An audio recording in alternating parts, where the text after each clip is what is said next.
আচ্ছা, তোমরা কে কে আছো যারা যারা বেড়াতে গেলে শুধু খাওয়া দাওয়া নিয়ে পড়ে থাকো বলো?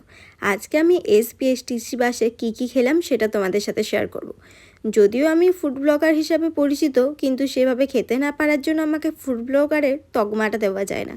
যাই হোক, নিজেকে প্রমাণ তো করতে হবে যে আমি একজন ফুড ব্লগার। তাই জন্য আজকে আমি তোমাদের সাথে শেয়ার করছি এসবিএসটিসি বাসে কী কী খেয়েছি।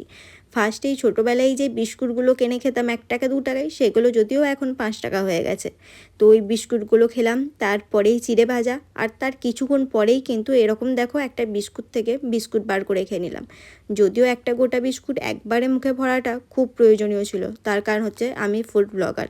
এইটা ভুললে কিন্তু আমার কোনো মতেই চলবে না।